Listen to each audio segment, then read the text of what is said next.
bastante gente também. A gente está equilibrado entre quem continuou na palestra e quem chegou agora. Então, mais uma vez, bem-vindos à primeira edição do PIN Festival de Arte, Cultura e Educação. A gente retoma agora nossos convidados, mas antes disso gostaria de agradecer novamente aos nossos patrocinadores, a Prefeitura da cidade do Rio de Janeiro, a Secretaria Municipal de Cultura, a Cultura Inglesa, a Nasajão Sistemas, Estácio de Sá, Edidor e Hércules Vigilância. Até hoje, no final do dia, eu vou ter decorado todos eles, e eu já vou falar sem medo.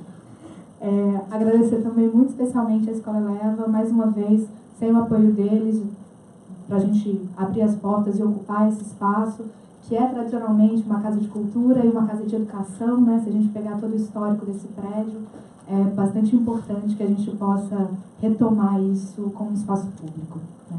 Então, mais uma vez, obrigada, e eu gostaria de chamar aqui o Thiago Eugênio, que é professor STEAM do Colégio Bandeirantes e coordenador do curso de pós-graduação em Games e Tecnologia. Ele vai explicar um pouquinho o que é professor STEAM, tá bom?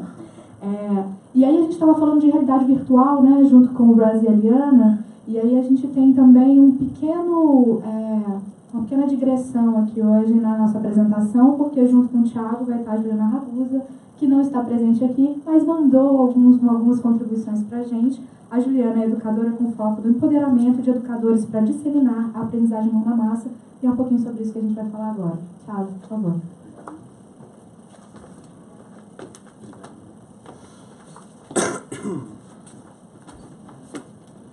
Bom dia. Primeiro eu gostaria de agradecer o convite do PIN, na pessoa da Tatiana. Tá? Para mim é um orgulho, uma satisfação estar aqui compartilhando algumas inspirações, ideias e possibilidades de transformar e ressignificar o ambiente, vamos dizer, mais indicado para nós, de forma colaborativa, construirmos o futuro que é a educação, né? E dentro dessa minha fala, eu vou me centrar bastante na questão da criatividade e do movimento maker, como uma estratégia, como uma metodologia, uma vareta de um grande guarda-chuva, né, como parte de um conjunto de metodologias ativas para colocar o professor e o aluno no centro do processo de aprendizagem. Tá? A ideia é discutir com vocês um pouco sobre os espaços, como que estão configurados, organizados esses espaços na educação, especificamente, e discutir o impacto que isso tem na sala de aula, né? Eu estou professor, como a mediadora falou, professor STEAM do Colégio Bandeirantes. É um currículo novo que nós estamos implementando desde 2005 na escola. Para ensino médio, ele é curricular. O STEAM do inglês, né, tem assim, o significado em Science, Technology, Engineer, Art and Math. Tá? Tudo integrado. Então, a minha formação básica é em biologia. Depois eu fiz mestrado em psicobiologia, em estudos do comportamento.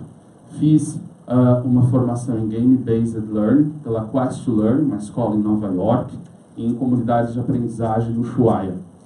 E hoje eu lido mais do que a minha formação me ofereceu. Eu lido com questões, por exemplo, de energia cinética, energia gravitacional potencial. Eu lido com Arduino, eu lido com criação de games, eu lido com edição vetorial, edição de bitmap, de imagens. É uma loucura, né? Eu tenho uma sala de aula hoje totalmente diferente da qual eu fui formado e fui preparado para atuar. E isso me traz uma mistura de sentimentos, de angústias, de medos e frustrações, mas também de muita empolgação, muito espaço para aprendizagem e para me ressignificar enquanto ator de um ambiente de aprendizagem significativo. Hoje, dentro da sala de aula, eu não estou apenas como professor, eu estou também como um aprendiz, como eu aprendo hoje com os meus pares. Quando eu falo pares, eu digo os meus amigos, colegas, professores de outras áreas, né, formados nas suas cadeiras de física, química, matemática, artes, e também aprendo de forma muito significativa com os meus alunos. Eu aprendo que eu devo cada vez mais ouvi-los e aprender e me atentar ao background, ao que esses alunos estão vendo fora dessa escola, fora desse ambiente de aprendizagem, e como que eu posso utilizar esse repertório para desenhar novas estratégias de ensino. Eu vou pedir, por gentileza, para colocar as telas de apresentação aqui no painel. No primeiro slide tem o título, né? O estímulo ao pensamento e à criatividade através da educação maker. Por que esse título a Juliana e eu escolhemos? Porque criatividade, gente, é o prato do dia. Criatividade hoje é uma das palavras que tem sido colocadas com mais ênfase e frequência na educação contemporânea, né? Praticamente todos os eventos que eu vou, as pessoas estão falando sobre a importância da criatividade dentro da educação. E tendências como o movimento maker, né, vem justamente para suprir essa demanda, né, e realizar o sonho pedagógico, que é o quê? De formar pessoas inovadoras e que são capazes de criar soluções para os problemas que nós temos no nosso dia a dia.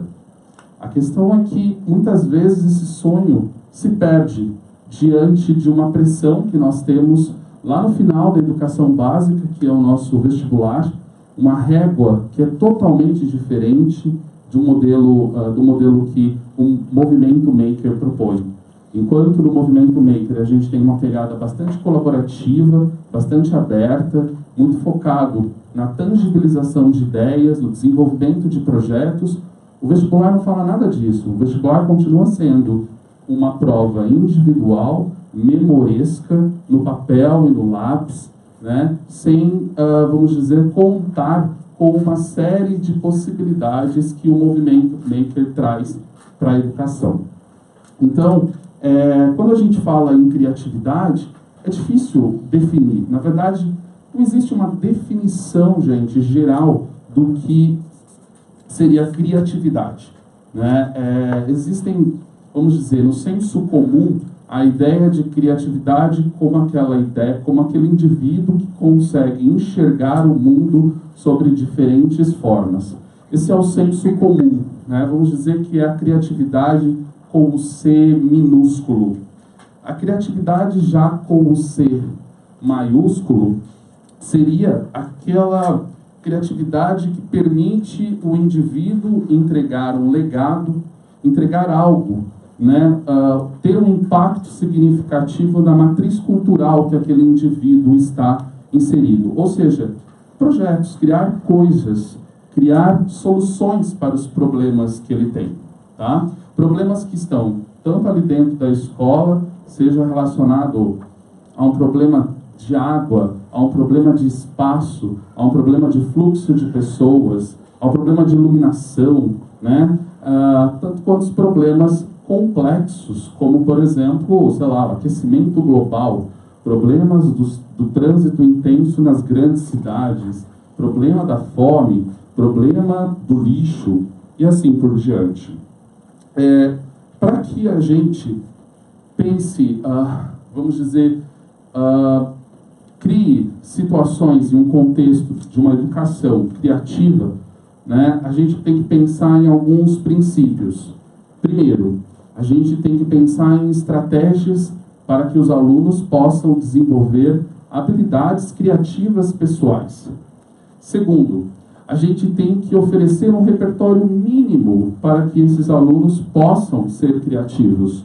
Então, a ideia é que a gente, enquanto escola, enquanto atores de escola, a gente tem que oferecer estímulos diferentes para que esses alunos possam realizar as suas ideias. Então, é muito importante, por exemplo, você oferecer possibilidades dentro de um software, oportunidades para ele conhecer diferentes ferramentas, para ele conhecer um Arduino, para ele conhecer um programa diferente no computador, para ele conhecer novos kits de prototipagem eletrônica, ele tem que ser exposto a um repertório, é isso que eu quero dizer.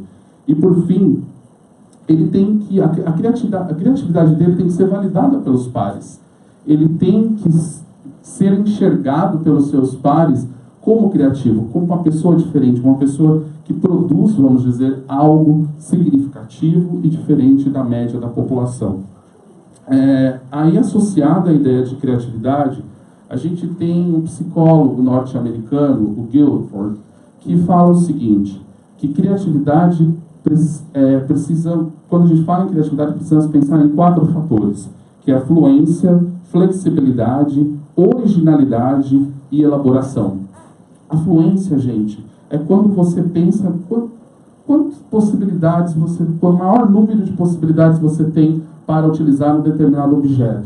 Pense, por exemplo, quantas formas diferentes a gente pode utilizar um clipe de papel, né?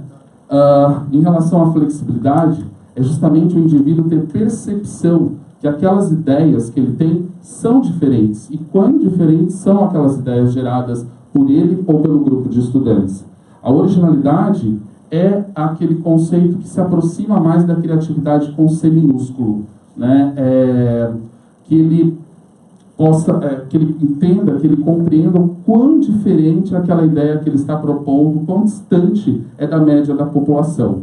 E elaboração, que é o último passo do Guilford, é a capacidade que o aluno tem de detalhar as suas ideias. Ele tem de mostrar possibilidades de realizar as ideias propostas, né? É o planejamento, é o processo de fazer o projeto, de prototipar, de tangibilizar, de criar possibilidades visíveis daquela ideia que está sendo planejada. Então, quando a gente fala em criatividade, a gente tem que pensar muito nesses fatores, de como a gente vai expor o nosso aluno, de como a gente vai pensar em estratégias para que ele gere diferentes ideias, que ele perceba que essas ideias são diferentes e como que ele vai colocar no papel, ou colocar em outro lugar, seja numa plataforma digital, como que ele vai criar os passo a passo, as fases de execução daquela ideia. Mas não adianta a gente só pensar nisso e não pensar numa outra coisa que é super importante para a criatividade, que é a inovação. Perdão, inovação não, motivação.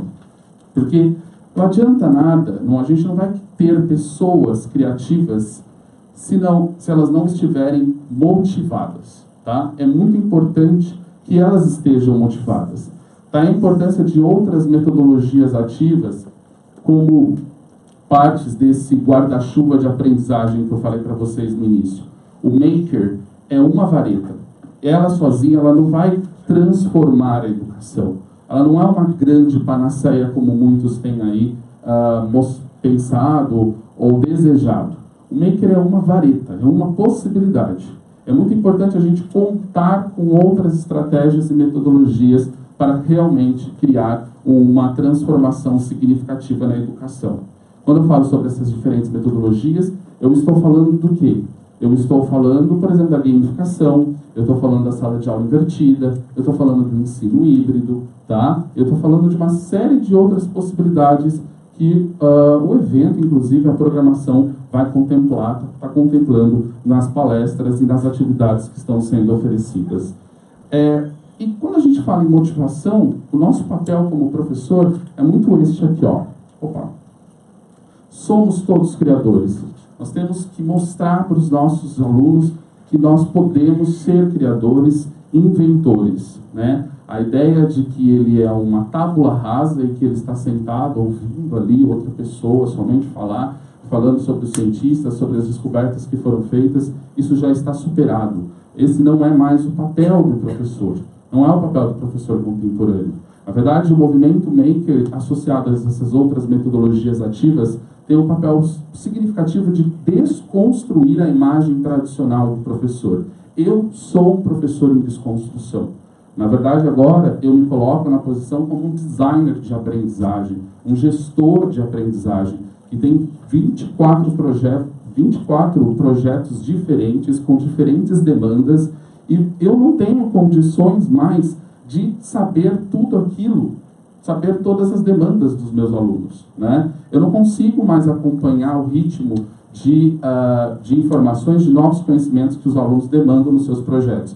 Eu preciso agora saber gerir as diferentes expertises que existem na sala de aula e criar espaços de colaboração, de troca, de compartilhamento, espaços de resiliência e espaços que converge a essa frase: somos todos criadores. Gente, hoje a gente vive um momento muito oportuno para isso, graças à internet, né? A inteligência coletiva, utilizando o termo de Pierre Levy, como sendo, vamos dizer, o grande âmago desse processo de desconstrução do professor tradicional. Hoje não faz mais sentido observar o professor como um transmissor de conhecimento, mas sim como um gestor da aprendizagem, porque todas as informações estão na rede, estão nos vídeos do YouTube, estão em páginas de internet, muito bem mais editado do que a própria fala do professor, né? Então hoje a gente conta com esse recurso, a inteligência coletiva e colaborativa, como realmente um esteio dessa nova sala de aula, desse novo contexto de aprendizagem. E quando a gente pensa nessa internet, nessa inteligência coletiva que está sendo, nesse mesmo momento, sendo produzida e disseminada pelos nossos smartphones, a gente está vendo uma mudança significativa dos espaços de aprendizagem, né? Esse espaço que a gente tem hoje, inclusive aqui, de salas, de cadeiras, uma atrás da outra, está em extinção, né? As salas de aulas com as suas carteiras enfileiradas, os alunos um atrás do outro, está em extinção. Hoje o momento é de criar espaços de troca, né? Mesas circulares, os alunos sentados em grupo, um olhando para o outro, trocando conhecimento, aprendendo com os pares, tá? Então, criar e inovar. As novas formas de comunicação humana, online e offline, demandam novas estruturas arquitetônicas. E a gente hoje, na sociedade, temos essas novas estruturas arquitetônicas. Um dos primeiros espaços, vamos dizer assim, que se pensou, né, no uso mais inteligente da tecnologia para modificar a sua estrutura arquitetônica foi os hackerspaces.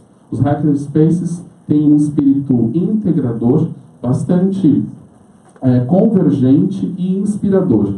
Só que esse espaço ele está mais, vamos dizer, restrito a programadores, a pessoas que são aficionadas por tecnologia. E são espaços que surgem no quintal de casa, né? São espaços que estão, inclusive, muito ofuscados, né? Em São Paulo, a gente tem vários espaços dessa configuração, que os caras, eles ficam a noite inteira, fazem um corujão ali, e ali eles criam as suas próprias invenções, testam as suas ideias, né?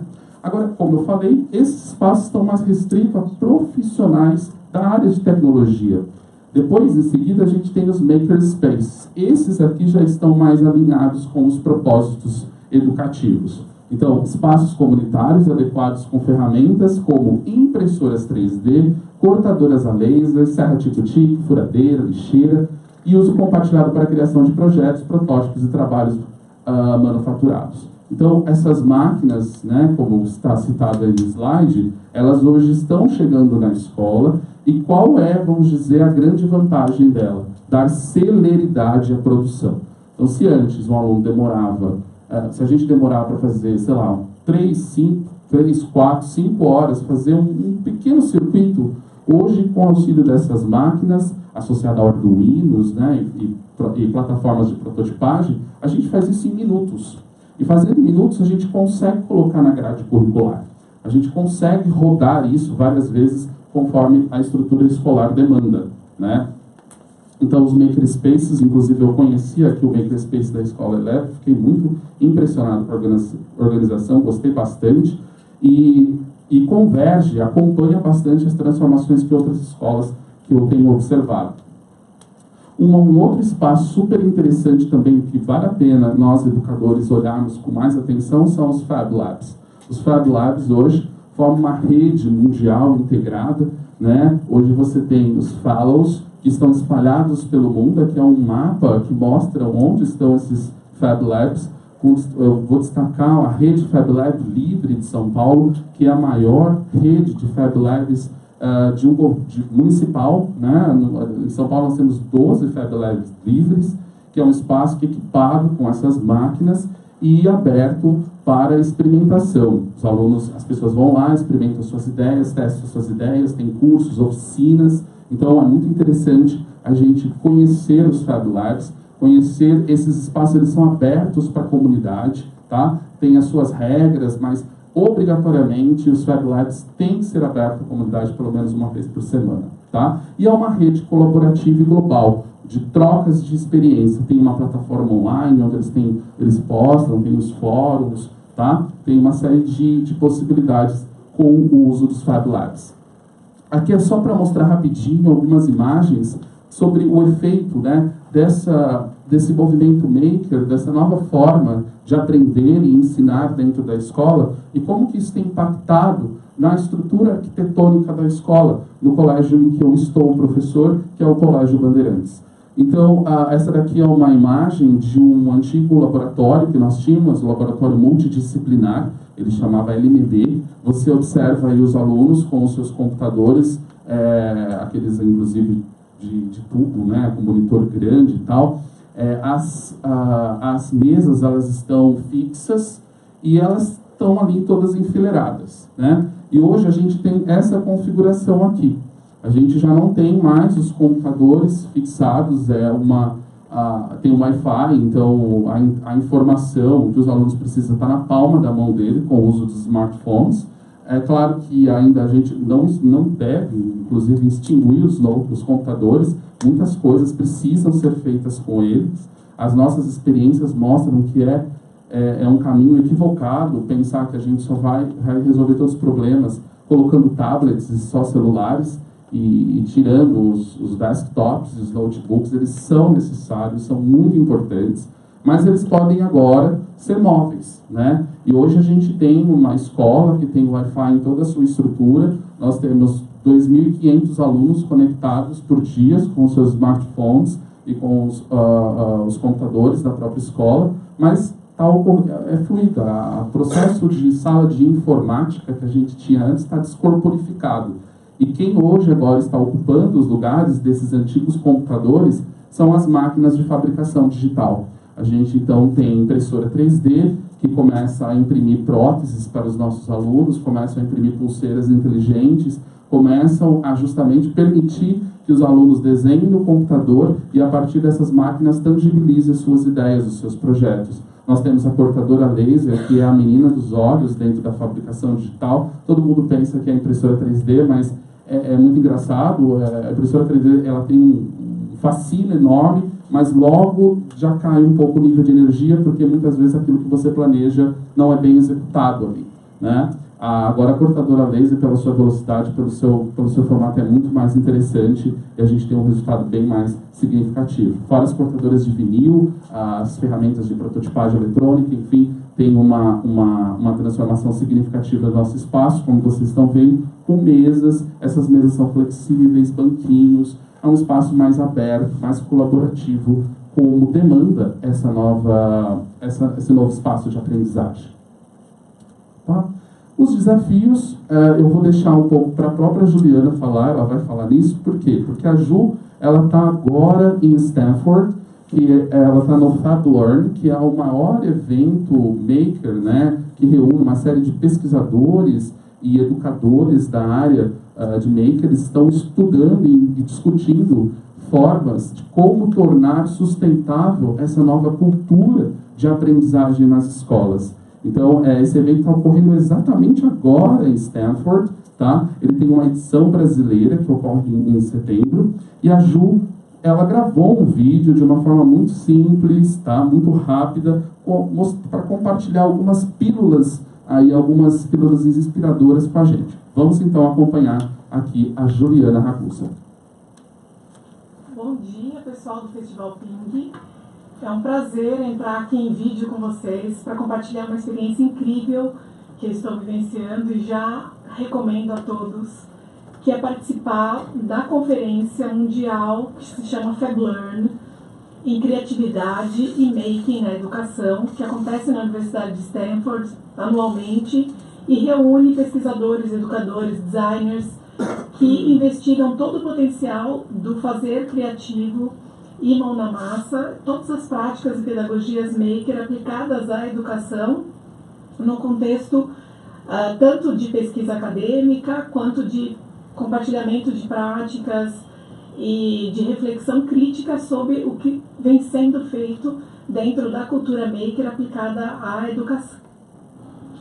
Essa conferência, pessoal, acontece aqui no Centro de Pesquisas Educacionais da Universidade de Stanford, juntamente com a Faculdade de Educação da Universidade, e na qual a gente tem um representante brasileiro, que é um ícone dentro dessas pesquisas sobre making na educação, que é o professor Paulo Glickenstein, que reúne muitas referências e pesquisas incríveis dessa área para nos provocar, para refletir, para o quanto isso deve ser aplicado de uma maneira crítica e que envolva não somente o simples fazer, mas práticas que repensem o papel do aluno na educação, que coloquem o aluno como um participante ativo, não um mero receptor de práticas e executor de projetos, mas um agente criativo e pensante e produtor de coisas.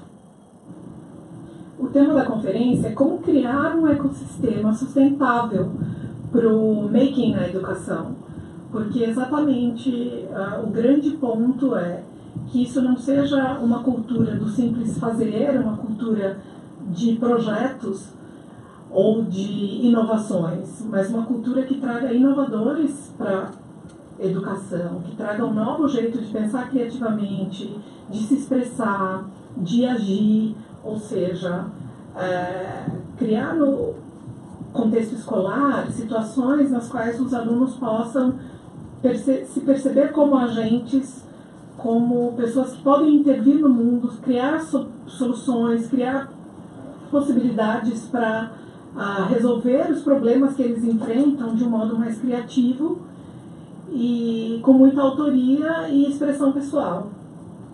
E a grande reflexão aqui não é somente o potencial de trabalhar com as máquinas que a gente encontra no movimento maker, de impressão em 3D, corte a laser, kits de computação física, mas é pensar como todas essas tecnologias podem possibilitar uma maior expressão do aluno e posicionamento no mundo, para que ele possa perceber que, por meio da sua expressão de ideias, da resolução de problemas e do trabalho colaborativo, ele pode ser um participante mais ativo na sociedade.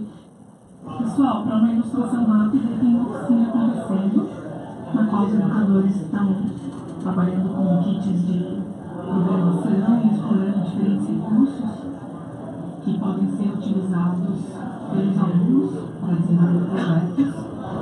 E o que é interessante é que, além das oficinas, a painel de discussão, mesa redonda e além das palestras, mas todas com um grande objetivo: discutir como a cultura maker e todo esse novo paradigma educacional, como é que isso vai ficar de modo sustentável na educação. Então, que não seja mais uma moda, mas sim um novo caminho a ser trilhado para uma mudança de mindset e de pensamento que seja para sempre consistente.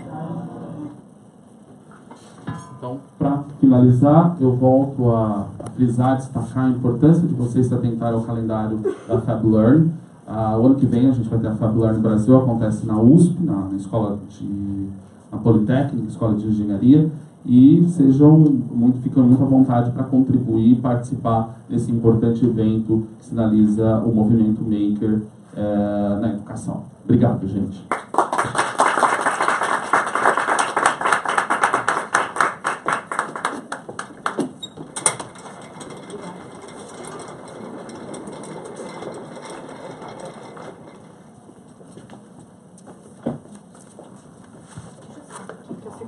Bernardo ali no tempo.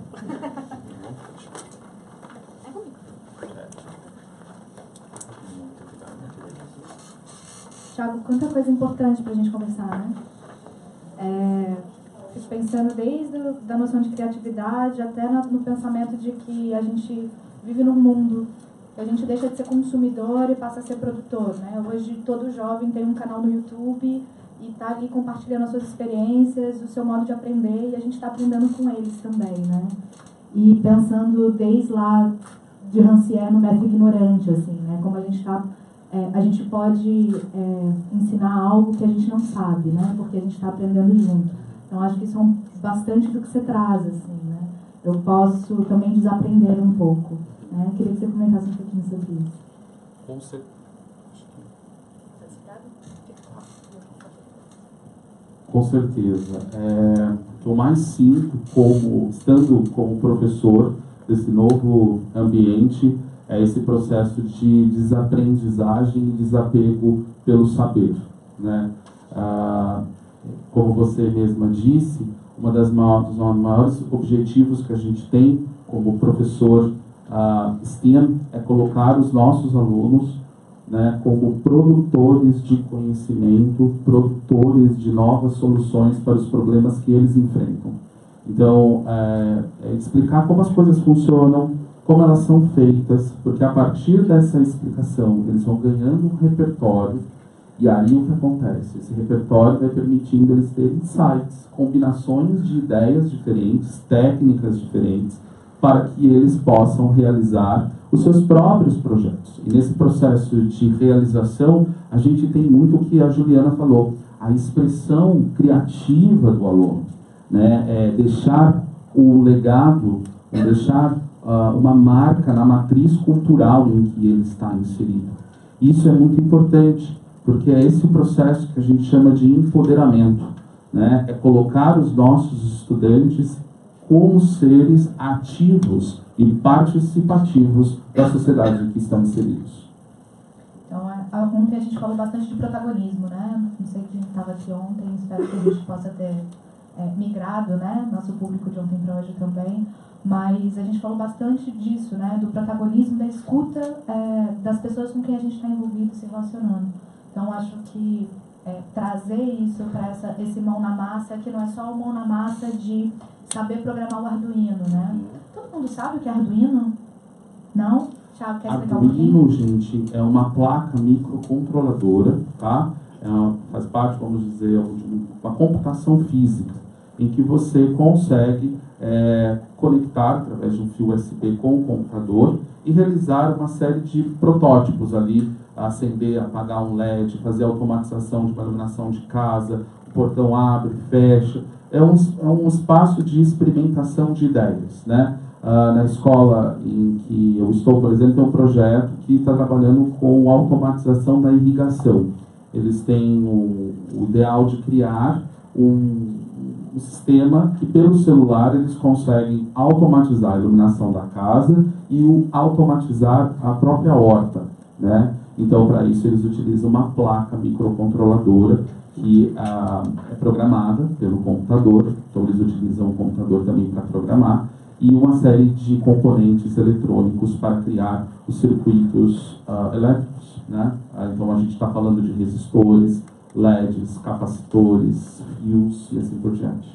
Então, a gente não é só esse saber atuar no Arduino, né? Mas saber reconhecer os problemas para encontrar a solução, que pode ou não passar pelo Arduino, pode passar por outras soluções, talvez menos tecnológicas, inclusive, né? Com certeza. Um exemplo que a gente tem, que é muito legal, que inclusive é um exemplo que eu relato agora no último artigo que eu escrevi, que está sendo capa da revista Neuroeducação, que é sobre empatia na sala de aula. É um relato de uma professora do Bandeirantes, a professora Rosiane Teles, que fez um trabalho com cadeirantes, com alunos do ensino médio, e para esses alunos identificarem os problemas dos cadeirantes, eles tiveram que sentar numa cadeira de roda. Então, eles trouxeram uma cadeira de rodas para a escola, passaram um dia, né, tiveram uma imersão, né, passaram um dia na cadeira de rodas, observando as limitações, o quanto a arquitetura da escola, o quanto a escola não está preparada para receber esses cadeirantes, né? E a partir desse processo de empatia, de vestir literalmente o sapato do outro, o grupo pensou em algumas possibilidades para resolver o problema. Então, e aí eles começaram a fazer um processo de prototipagem de um aplicativo para conectar os familiares dos cadeirantes com os próprios cadeirantes, para criar uma rede colaborativa para resolver os problemas. Então, isso passou, isso na verdade ocorreu depois que eles tiveram um processo de imersão, né? Você vê que não é nada tecnológico, vamos dizer, é só uma mudança de atitude. Então, eles saíram ali da posição de aprendizes parados, passivos, e foram a campo, detalhar o seu plano de metas, vamos dizer, né? Vamos então trazer uma cadeira, vamos fazer essa experimentação nesse dia, no outro dia e tal, vamos sistematizar esses conhecimentos a partir de um mapa de empatia, né? E aí, a partir dessa sistematização, o grupo, de uma maneira colaborativa, vai definir o que será feito, né? Vou fazer uma pergunta associada à nossa acessibilidade criativa, nosso primeiro palestra de ontem. Tinha algum cadeirante no grupo? Não. Tem algum cadeirante na escola? Tem. Então, essa empatia também já parte dessa convivência, né, com uma pessoa com deficiência dentro da sala de aula. Com e certeza. Aí a gente ativa também uma outra questão, que do quão diverso precisamos ser no nosso ambiente escolar, né? Seja em termos sociais ou... Acho que também uma das grandes, vamos dizer, sacadas assim, do movimento Maker é democratizar de maneira muito significativa a educação e reconhecer as idiosincrasias inerentes a qualquer um. É reconhecer as particularidades das pessoas e dar espaço e oportunidade para que essas particularidades, essas idiosincrasias, entrem realmente no palco, entrem realmente dentro da sala de aula e cocriem um novo mundo para esses estudantes. Eu acho que isso é muito importante, né? Que até então a gente tem uma educação planejada exclusivamente para professores, por uma gestão que muitas vezes não está em sala de aula, nem conhece a sala de aula, né, para falar a verdade. E esse planejamento, esse modelo de educação é imposto para estudantes. E a maior reclamação, a maior frustração que a gente tem hoje em dia é que esse modelo imposto não tem nenhum significado, nenhuma conexão com os propósitos desses alunos. Por isso, muitas vezes, a educação se torna tão chata, tão desmotivadora.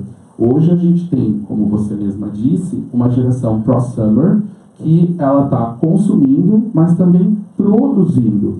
É muito chato você estar num sistema que só você está consumindo e não tem possibilidade nenhuma de produzir. Se eu tenho no meu smartphone o Twitter, o Facebook, que dá possibilidades para eu criar textos, postar imagens e fazer uma série de conexões com outras pessoas. Muitas vezes eu ouço falar, né, dos professores, nossa, o aluno não presta atenção, fica só no celular, fica lá no Snapchat, fica no Instagram, fica editando as fotos e não sei o que, não quer nada por nada. Peraí, mas não é que não quer nada por nada, é você que não está oferecendo, enquanto educador, o que eles precisam. Será que na hora da gente agora olhar e reconhecer as idiosincrasias, as particularidades desses estudantes, né? E o movimento Maker, ele vem muito com essa mentalidade e com o auxílio técnico, né, tecnológico, para dar a celeridade necessária para que esses anseios sejam realmente concretizados.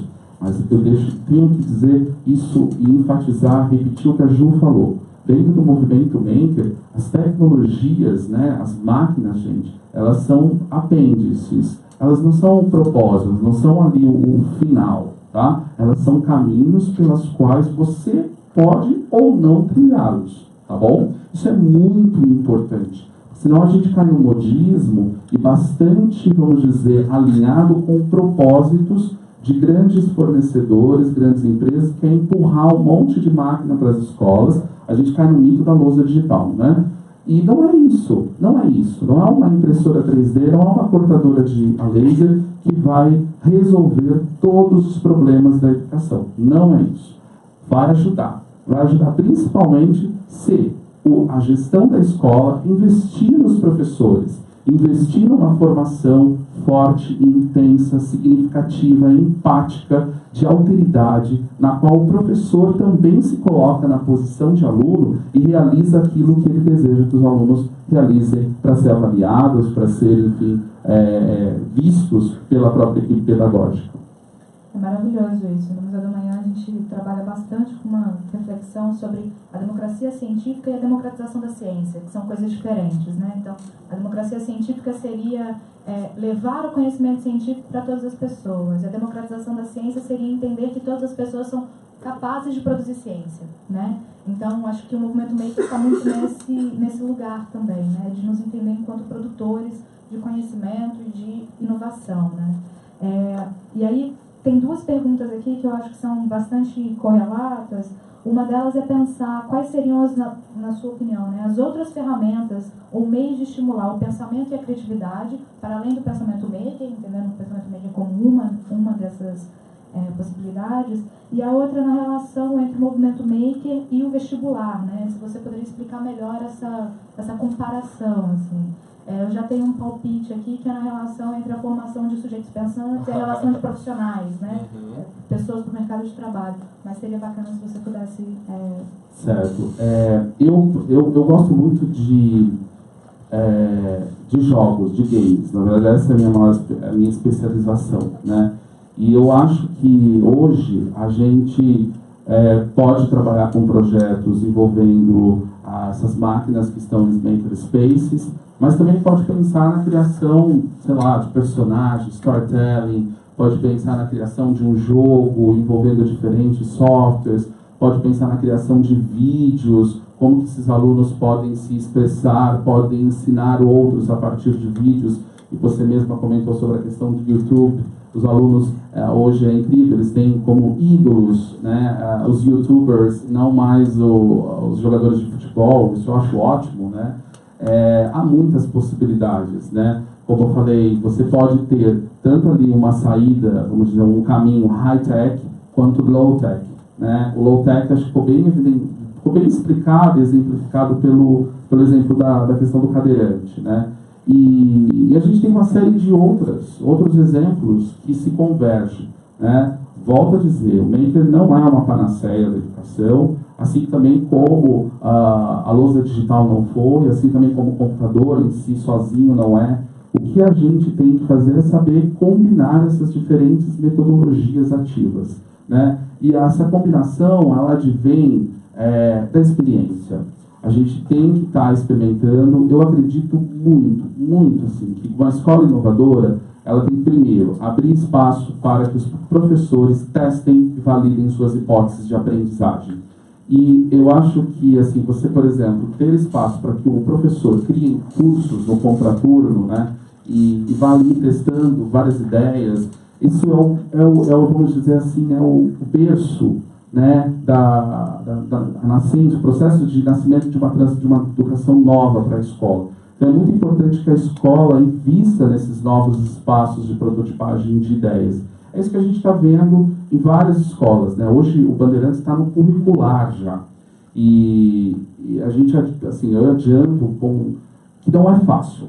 Não é fácil criar, implementar, na verdade, esses novos paradigmas, esses novos modelos de aprendizagem. Porque a gente fala muito a questão do protagonismo do estudante, mas é muito importante a gente pensar no lado psíquico do professor, sabe? Eu estou professor das 7h50 às 5h40, todos os dias praticamente do Band, e assim, por mim a gente tem a cada 100 minutos, a gente tem aula de 100 minutos, 2 vezes por semana com cada subturma. A gente tem 3 salas ao mesmo tempo, são 120 estudantes, né? E eles têm demandas diferentes, formas diferentes de trabalhar. Então, ao mesmo assim, no grupo eu tenho que mexer com Arduino, daqui a pouco depois eu tenho que mexer com Photoshop. Depois eu tenho que saber onde que está uma vela, porque um outro grupo está precisando. Depois eu tenho que saber onde está um Erlenmeyer, um balão volumétrico. Depois eu tenho que pegar fita, cola. Então é um switch assim absurdo. Tanto que chega no final do dia, o meu sistema executivo ele está esgotado, porque eu tomei muitas decisões ao longo do dia, né? E eu percebo com os meus pares que isso é extremamente cansativo do seu ponto de vista cognitivo e do seu ponto de vista físico. É um ambiente muito mais desafiador, muito mais desafiador. Mas eu posso dizer para você que no final do dia eu tenho uma sensação que eu não tinha num laboratório ou num espaço mais tradicional de aprendizagem. Eu aprendi, eu não apenas me dei, eu não apenas repeti aquilo planejado. Eu aprendi coisas novas.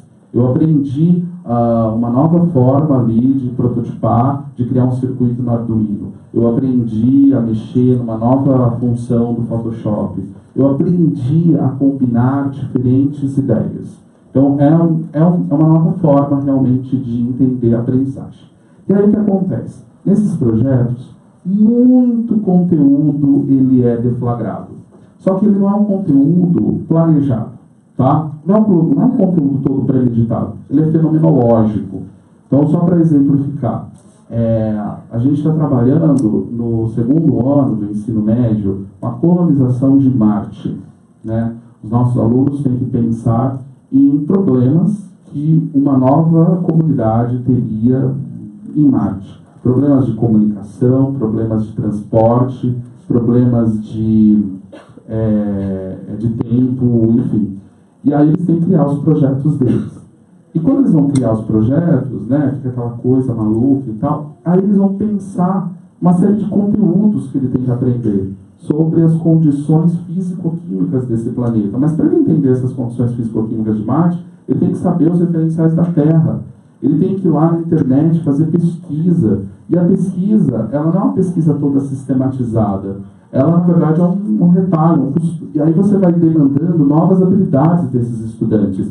Não é só entrar em links de página e ler, fazer Ctrl+C ou Ctrl+V. Mas tem que saber linkar as coisas, tem que ter uma boa interpretação de texto, tem que saber selecionar informação, tem que ter um posicionamento crítico sobre essa informação. Cadê a referência? Será que isso é validado? Será que isso não é uma pós-verdade? Como que você sabe? Cruza a referência, busca o autor.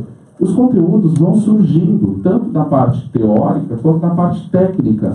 Porque eu tenho que criar agora um foguete. Tá, vamos criar um foguete, mas como funciona a aerodinâmica? Como que é? Como nós vamos fazer uma simulação? Quais os materiais? Ele vai testando materiais. A garrafa PET dá certo. Não, dá certo. Papel Paraná. Ele vai conhecendo uma série de coisas, né? Então, linkando já com a sua pergunta, os conteúdos do vestibular aparecem? Aparecem sim, mas não na mesma frequência do aula tradicional. Eles aparecem de uma forma muito mais contextualizada, linkada com o propósito do estudante. Ele aparece de uma forma, vamos dizer, mais fenomenológica, como eu falei, mas que exige sim habilidades que lá no vestibular será cobrada, né? Que o cara tem que saber fazer uma boa interpretação de texto, precisa ter uma análise crítica, precisa ter um posicionamento mais ativo sobre aqueles textos que eles estão lendo, sobre a intertextualidade, isso é muito importante. Então, é possível, sim, trabalhar, fazer pontes com o currículo, é possível, mas ele não é mais o carro-chefe. Na verdade, você está trabalhando com habilidades e competências, e não mais conteúdo. Mas, para adiantar, eu sei que estou passando tempo para a gente finalizar, é o seguinte, a gente já tem outros modelos de vestibulares aí nascendo, despontando, tá? A Albert Einstein, por exemplo, a Faculdade de Medicina de São Paulo, já não está mais atenta só às provas. Ela está fazendo dinâmica de grupo, vendo o perfil do estudante. A INSPER também está entrando nesse modelo de seleção. E vejam, as universidades americanas, gente, todas, elas não têm um modelo tão unilateral e tão, vamos dizer, lápis e papel como nós temos, tá? Ela tem um modelo multifacetado que valoriza as experiências de voluntariado, as experiências em projetos que esses estudantes têm. Então, é muito importante que a gente comece a pensar nesses novos modelos. As universidades, eu acredito que, por uma questão de tempo, a gente vai ter, sim, uma mudança significativa também do vestibular, né? O vestibular vai desaparecer, vai vir um Enem. Mas o Enem já está começando a demandando outras habilidades desses estudantes. Mas, principalmente, faculdades de ponta já estão pensando em processos seletivos mais esféricos, mais multifacetados. Porque essa é uma nova demanda. O cara não basta o cara só saber, e saber ali representar escrevendo, representar por extenso a palavra. Ele precisa saber agir, se comportar, precisa saber colaborar, precisa trocar uma série de outras habilidades e competências que o currículo Maker trabalha muito bem. Vou agradecer ao Thiago. Acho que a pergunta que a gente tem aqui sobre o mercado de trabalho, a gente pode continuar conversando sobre ela, porque o nosso dia todo vai estar voltado para isso, né, para essas experiências do fazer, e aí como a gente está projetando isso para o nosso futuro, então a gente vai continuar conversando sobre isso, ok? Agradecer mais uma vez ao Thiago, agradecer a todos vocês, e a gente retorna às 14 horas, não é isso, Tati? Às 14 horas, então, mais uma vez, muito obrigada, até daqui a pouco.